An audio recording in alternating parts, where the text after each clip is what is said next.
توانائی کے ساتھ حضور چاہتے ہیں کہ لوگ دوزخ سے بچ جائیں، یہ صرف حضور ہی کا خاصہ ہے۔ یہ حدیث آپ نے یاد رکھنی ہے۔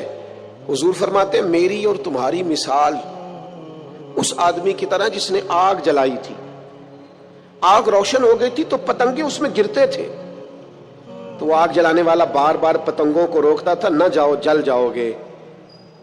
فرمایا تم بھی بار بار ایسے کام کرتے ہو جو تمہیں دوزخ میں لے جائیں، اور میں تمہیں سینہ بند سے پکڑ پکڑ کے بچاتا ہوں، یہ کام نہ کرنا دوزخ میں لے جائے گا، یہ کام نہ کرنا دوزخ میں۔ نبی پاک نے ایک ایک مرحلے میں امت کی رہنمائی کی، ایک ایک کونے میں تربیت فرمائی۔ عرب کے لوگوں کو اپنی دانائی پر بڑا فخر اور ناز تھا، وہ سمجھتے تھے کہ ہم سے دانا کوئی نہیں، لیکن جب حضور بات کرتے نا، تیرے آگے ہیں یوں دبے لچے فصحا عرب کے بڑے بڑے، کوئی جانے منہ میں زبان نہیں بلکہ جسم میں جان نہیں۔ عرب کے اندر اختلاف ہو گیا تھا، جب یہ خانہ کعبہ کی تعمیر کر رہے تھے تو اختلاف ہو گیا۔ ابھی نبی پاک علیہ السلام نے اعلان نبوت نہیں فرمایا تھا، پہلے تو بڑے ذوق شوق سے مل کے بیت اللہ شریف کی نئے سرے سے انہوں نے تعمیر کی، لیکن چونکہ رقابت رکھتے تھے آپس میں، دشمنیاں رکھتے تھے، جب حجر اسود کو اپنی جگہ پہ لگانے لگے تو اختلاف ہو گیا۔ ایک قبیلہ کہنے لگا میں کروں گا، دوسرا کہنے لگا میں کروں گا۔ یہ خاندانوں میں بھی اختلاف ہو جاتا ہے، جماعتوں میں بھی اختلاف ہو جاتا ہے، لیکن جو لیڈر اور قائد ہوتا ہے اس کا کمال یہ ہوتا ہے کہ وہ اپنے کارکنوں کو جوڑ کے رکھے۔ اقبال کہتے ہیں کوئی کارواں سے ٹوٹا کوئی بدگماں حرم سے، کیونکہ میرے کارواں میں نہیں خوب دل نوازی۔ اس کا کام ہوتا ہے جوڑ کے رکھنا۔ اب ان کفار کے درمیان، قریش مکہ کے درمیان اختلاف ہو گیا، ایک قبیلہ کہتا ہے حجر اسود میں لگاؤں گا، دوسرا کہتا ہے میں لگاؤں گا۔ ایک سیاںا بندہ بولا، کہنے لگا لڑو نہ، کل جو سب سے پہلے حرم شریف میں بیت اللہ میں داخل ہو اس سے فیصلہ کرا لو۔ وہ جس قبیلے کے بارے میں کہہ دیں گے وہی حجر اسود کو نصب کر دے گا۔ اللہ کی شان یہ کہ صبح سب سے پہلے حرم میں رسول رحمت داخل ہوئے صلی اللہ تعالی علیہ وسلم۔ اب تو یہ سارے خوش ہو گئے کہ یہ تو صادق اور امین ہے۔ آپ زیادہ توجہ کیجئے گا، انہوں نے طے کیا ہوا تھا کہ جو بھی جس کے حق میں بھی آنے والا فیصلہ کرے گا قبول کریں گے۔ تو اگر نبی پاک علیہ السلام کسی ایک قبیلے کا نام لے دیتے تو انہوں نے تو طے کیا تھا کہ جس کا بھی نام لیں گے ہمیں قبول ہوگا، لیکن میرے محبوب امی ہیں، پر رب نے وہ فہم و فراست دیا ہے، وہ کمال دیا ہے، وہ اللہ تعالیٰ نے محبوب کو شان و عظمت عطا فرمائی، وہ بلندی عطا فرمائی ہے نبی پاک کو کہ سرور کائنات علیہ الصلوۃ والسلام کے سامنے دم خود ہو جاتی ساری کائنات۔ حضور نے فرمایا کیا جھگڑا ہے؟ کہا جھگڑا یہ ہے کہ ایک قبیلہ کہتا ہے حجر اسود میں رکھوں گا، دوسرا کہتا ہے میں رکھوں گا، اور کچھ نے تو پیالے میں خون ڈال کے قسم بھی کھا لی ہے کہ مریں گے یا مر جائیں گے، لیکن حجر اسود کسی اور کو نہیں رکھنے دیں گے۔ حضور نے فرمایا یہ لڑائی ہے تمہاری؟ کہا ہاں۔ تو محبوب نے نا اپنی چادر مبارک کو بچھایا، حجر اسود کو اٹھا کے چادر میں رکھا، فرمایا لڑو نہ، سارے قبیلے ہی چادر کا ایک ایک کونا پکڑ لو۔ 12 کے 12 قبیلوں نے چادر کا ایک ایک کونا پکڑا، وہ اٹھا کے لائے جہاں رکھنا تھا۔ محبوب نے اپنے ہاتھوں سے اٹھا کے جو رکھا نا حجر اسود کو، اور پھر پلٹ کر ان کے چہرے دیکھے تو حضور کے فیصلے پر سارے راضی ہو چکے۔ فتح مکہ ہوا اور کچھ عرصے کے بعد ایک بڑا مارکہ پیش آیا، تو اس بڑے مارکے میں مال غنیمت آیا۔ اب اصول یہ تھا کہ جو لوگ نئے نئے مسلمان ہوتے تھے ان کی تالیف قلب کے لیے انہیں زیادہ مال دیا جاتا تھا، کیونکہ ان کے ساتھ لوگ تعلق توڑ دیتے تھے، تو نئے مسلمانوں کو مؤلفۃ القلوب، یہ قرآن مجید کی اصطلاح ہے، ان کو زیادہ دیا جاتا تھا۔ تو مکے میں جو لوگ تازے مسلمان ہوئے تھے حضور نے ان کو زیادہ مال دیا۔ اب انصار مدینہ میں سے ایک دو نوجوانوں نے یہ کہہ دیا کہ حضور کے وہ اپنے رشتہ دار ہیں نا، معاذ اللہ، بس وہ جذباتی بات کسی کی زبان سے نکل گئی، قریبیوں پر توجہ، اور کہیں بھی محبت میں ان کا خیال تھا۔ شارحین کہتے ہیں کہ اگر حضور ادھر نوازنے لگے ہیں تو کہیں ایسا نہ ہو واپس مکے چلے جائیں، محبت میں کہا۔ تب اس پر اللہ کے محبوب علیہ الصلوۃ والسلام نے کیا کیا؟ فرمایا انصار مدینہ کو، یہ مسلم شریف میں موجود ایک ترکی خیمہ تھا، فرمایا انصار کو خیمے میں جمع کرو، خیمے میں جمع کیا تو حضور فرمانے لگے، یہ ذرا انداز دیکھیے میرے کریم، حضور فرمانے لگے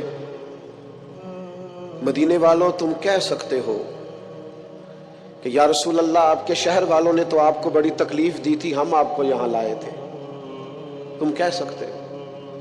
ان کی آنکھوں سے فوراً آنسو چھلک پڑے، یا رسول اللہ ہم کون ہوتے، ہم پر تو آپ نے مہربانی کی، آپ تشریف لے آئے۔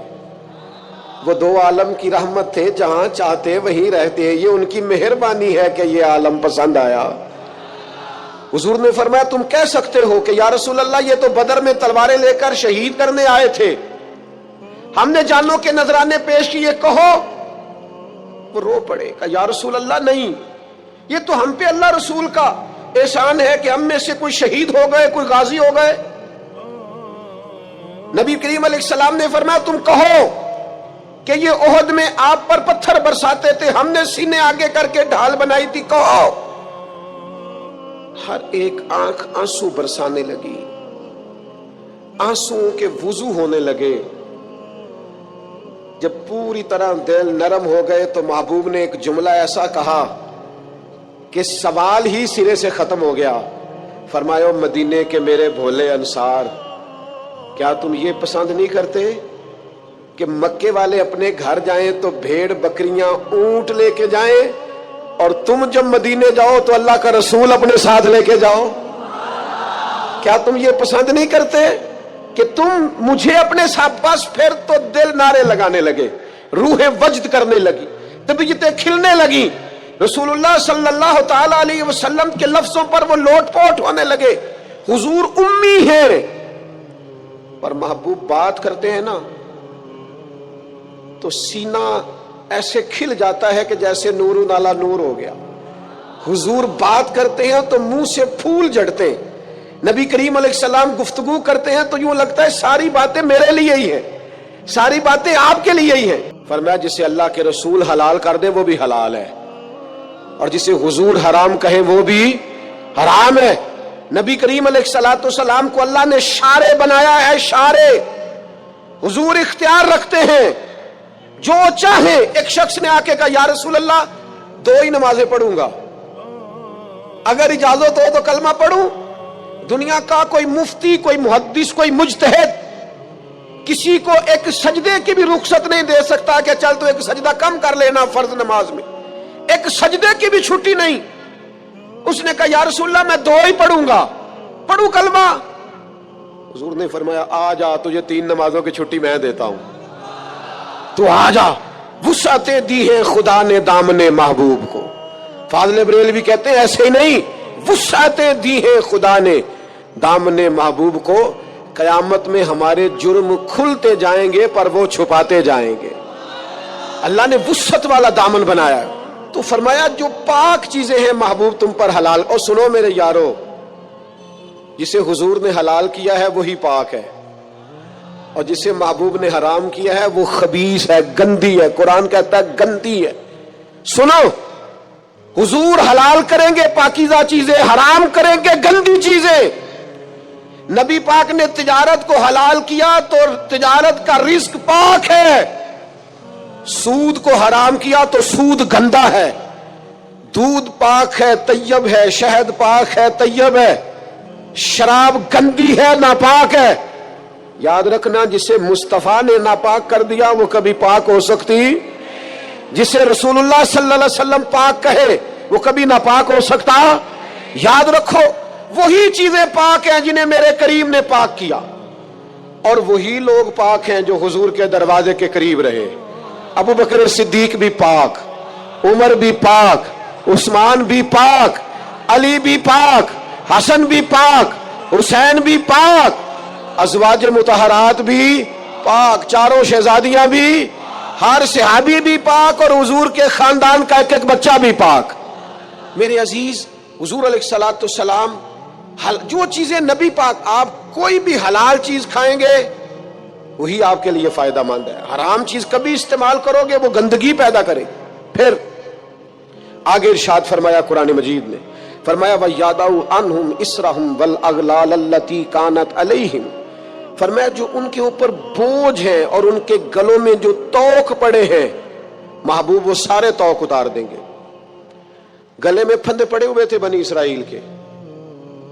رات کو جو گناہ کرتے تھے سویرے دروازے پہ لکھا ہوا ہوتا تھا. اور یہاں تک کہ انہیں بعض گناہوں کی معافی کے لیے، قتل کی معافی کے لیے قتل ہونا پڑتا تھا. دیت کی کوئی گنجائش نہیں، معافی کی کوئی گنجائش، قصاص ہی قصاص ہے صرف. لیکن محبوب نے سے سارے پھندے اتار دیے. فرمایا تم سے کوئی گناہ ہو گیا ہے، کبیرہ گناہ ہو گیا ہے، کمرے میں جا کے چھپ کے بھی توبہ کر لو گے تو رب معاف کر دے گا. تم سے حقوق العباد ضائع ہو گیا، توبہ کر لو، متعلقہ بندے سے معافی مانگ لو، اللہ بھی معاف کر دے گا.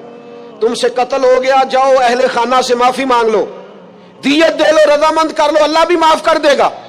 تخفیف کر دی، آسانی کر دی. حضور کی تشریف آوری نے آسانی کر دی. ایک شخص سے گناہ ہو گیا، حد لگ گئی ان پر اور وہ انتقال کر گئے. سیاستہ میں موجود ہے.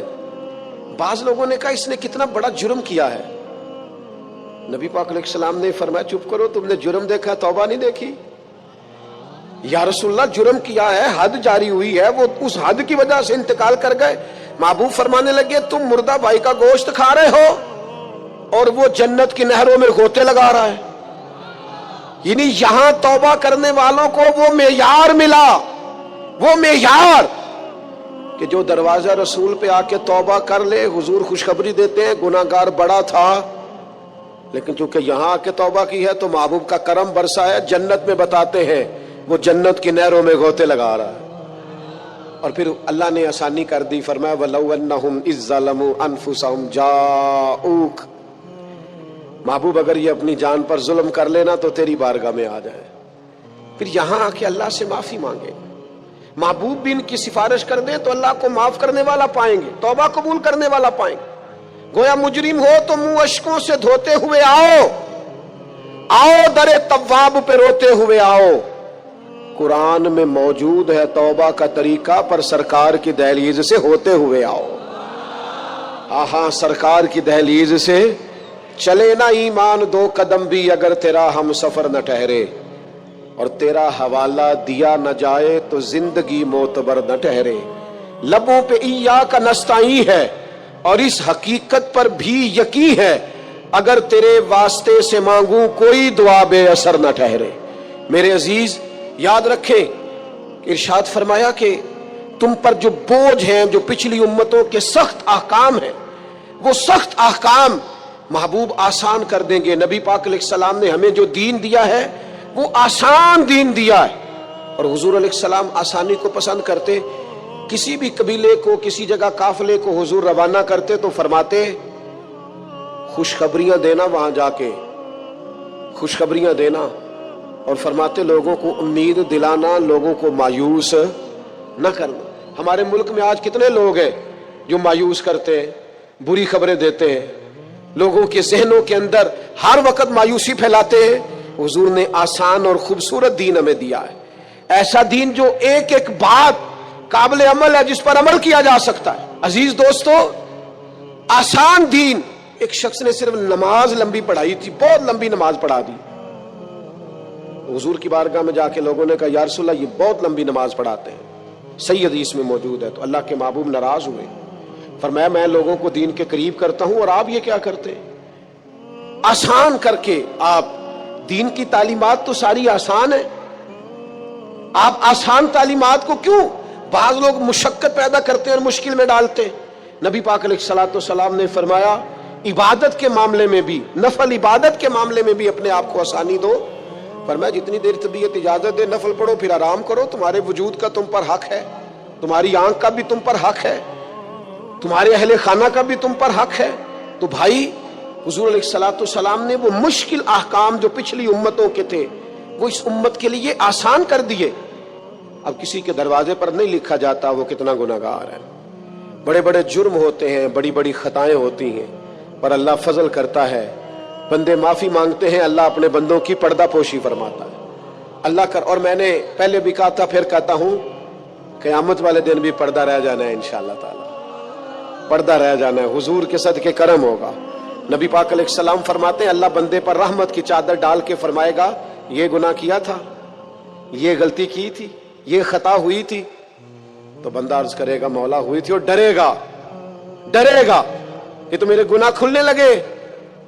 تو رب کریم فرمائے گا دنیا میں بھی تیرا پردہ رکھا تھا، اب بھی تیرا پردہ ہی رکھوں گا. تو حضور فرماتے ہیں فوراً جب اسے اس کی چھوٹی چھوٹی گناہوں پر اجر دیا جائے گا، نیکیوں میں بدلا جائے گا، تو کہے گا یا اللہ میں نے تو بڑے بڑے بھی کیے. اس پر بھی گویا اجر کا سوال ہی ہوگا. تو قیامت میں بھی پردہ رہ جائے گا. اللہ تعالیٰ نے آگے ارشاد فرمایا فالذین آمنوا بہ، وہ لوگ جو میرے محبوب پر ایمان لائیں. حضور کی ہر بات سچی ہے، ہر فرمان سچا ہے. صدق کے دل سے ظاہراً باطناً نبی پاک کی لائی ہوئی ہر بات پر ایمان رکھنا یہ امتی کا کمال بھی ہے اور امتی کے لیے ضروری بھی. اپنے دل کی گہرائیوں سے ہر اس بات پر یقین کر لیں جو حضور نے فرمائی، یقین کامل کے ساتھ ایمان رکھیں. حضرت مولا علی شیر خدا رضی اللہ تعالیٰ عنہ ایک دفعہ بیمار ہو گئے تھے. مسند احمد بن حنبل میں موجود ہے. تو بعض صحابہ تیمارداری کرنے گئے تو جناب شیر خدا کی اس نکاحت کو دیکھ کر پریشان ہو گئے. تو حضرت علی فرمانے لگے فکر نہ کرو، مجھے کچھ بھی نہیں ہوگا، اس بیماری سے میں ٹھیک ہو جاؤں گا. کہا آپ کو اتنا یقین کس طرح ہے؟ تو حضرت علی فرمانے لگے مجھے نبی پاک علیہ السلام نے فرمایا تھا علی آپ اس وقت دنیا سے جائیں گے جب آپ کی داڑھی خون سے رنگین ہوگی. مانا کیا ہے؟ مجھ پر حملہ ہوگا، مجھے شہید کیا جائے گا. ساڈے نبی دی زبان ساڈے واسطے قرآن، جو دن کو کہہ دیا دن ہے تو دن نکل آیا، اور جو شب کو کہہ دیا شب ہے تو رات ہو کے رہی. اور خدا نے ان کی زبان کو وہ اختیار دیا جو نکلی منہ سے ان کے وہ بات ہو کے رہی. اور میرے اعلیٰ حضرت فرماتے ہیں وہ زبان جس کو سب کن کی کنجی کہے، اس کی نافذ حکومت پہ لاکھوں سلام. حضور کے ہر فرمان پر یقین کامل رکھیں. پھر ارشاد فرمایا وَعَذَّرُوهُ، اور محبوب کی تعظیم کریں. نبی پاک علیہ السلام کی تعظیم حضور کی حیات مبارکہ میں بھی اور حضور کی حیات وصال ظاہری کے بعد بھی ایک ہی طرح ضروری ہے. نبی پاک علیہ السلام کی تعظیم کی جائے. صحابہ کیسے تعظیم کرتے؟ حضرت سعید رضی اللہ تعالیٰ عنہ نماز پڑھ رہے تھے، ترمذی میں موجود ہے. حضور نے بلایا، فرماتے ہیں میں جلدی سے نماز مکمل کر کے حاضر ہوا تو نبی پاک علیہ الصلوۃ والسلام نے فرمایا آئے کیوں نہیں؟ تو میں نے عرض کی یا رسول اللہ نماز پڑھ رہا تھا. تو فرمایا تم نے اللہ کا فرمان نہیں سنا کہ جب رب رسول بلائیں تو فوراً حاضر ہو جایا کرو؟ فوراً.